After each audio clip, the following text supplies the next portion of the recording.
Pan India star Prabhas Prasanna కాంబోలో వచ్చిన చిత్రమే సలార్. సినిమా ప్రపంచవ్యాప్తంగా థియేటర్లో సందడి చేస్తుంది. డే 1 బాక్స్ ఆఫీస్ వద్ద గట్టి వసూలునైతే అందుకోగా 3 రోజుల్లో ప్రపంచవ్యాప్తంగా పర్వాలేదనిపించే విధంగా వసూలునైతే అందుకుంది. డే 4 మాత్రం దుమ్ము లేపేసింది భయ్య. తెలుగు రాష్ట్రాల్లో హైయెస్ట్ రికార్డునైతే సొంతం చేసుకున్నారు ప్రభాస్. డే 5 బాక్స్ ఆఫీస్ వద్ద వసూలు ఏ రేంజ్లో ఉన్నాయి, డే 4 రికార్డ్ ఏంటో తెలుసుకుందామా? పదండి. మరి చిన్న రిక్వెస్ట్ ఏంటంటే ఈ వీడియో అందరికీ చేరాలంటే తప్పకుండా ఈ వీడియోని లైక్ చేయండి భయ్య, షేర్ కూడా చేసేయండి. సినిమా సలార్ చిత్రం డే 4 నైజాంకి గాను 9,07,00,000 షేర్ అయితే వచ్చింది. ఇదే రికార్డ్ అనుకుంటే భారీ రికార్డు కూడా కొట్టేసింది. గతంలో డే 4 బాక్స్ ఆఫీస్ వద్ద త్రిబుల చిత్రమేమో 17,70,00,000 షేర్ అందుకుంది 4వ రోజున. 4వ రోజున బాహుబలి 2 చిత్రం కూడా తెలుగు రాష్ట్రాల్లో 14,65,00,000 షేర్ని అయితే రాబట్టుకుంది.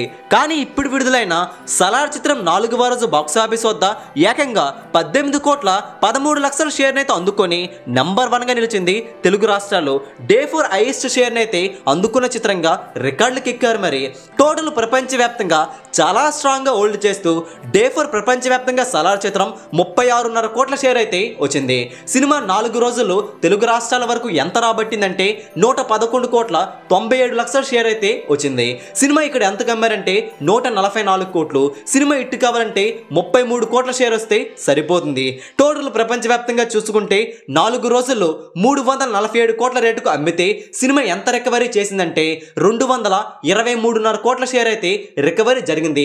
టోటల్గా చూసుకుంటే ఇంకా 124 కోట్ల షేర్ రాబట్టుకుంటే ప్రపంచవ్యాప్తంగా ఈ సలార్ చిత్రం హిట్ అయిపోతుంది. డే 5 బాక్స్ ఆఫీస్ వద్ద అవ్వలేలుగా 25 కోట్ల పైన షేర్ను 50 కోట్ల వరకు గ్రాస్ని అయితే అందుకోవడం ఖాయమైందని ట్రేడ్ స్పష్టం చేస్తుంది బుకింగ్స్ ఆధారంగా. మరి బాక్స్ ఆఫీస్ వద్ద ఇదే విధంగా కొనసాగితే మరో 4 రోజుల్లో ప్రభాస్ సలార్ చిత్రంతో ఇట్టు కొట్టినట్లు అంటున్నారు ట్రేడ్ వర్గాలు. మరి మీరేమంటారు? కింద కామెంట్ చేయండి. ఈ వీడియోని అందరికీ తెలిసేలా లైక్ చేయండి, షేర్ చేయండి. లేటెస్ట్ బాక్స్ ఆఫీస్ ఇన్ఫర్మేషన్ కోసం మన తెలుగు సినీ స్టార్ ఛానల్ని వెంటనే సబ్స్క్రైబ్ చేసుకోండి భయ్య.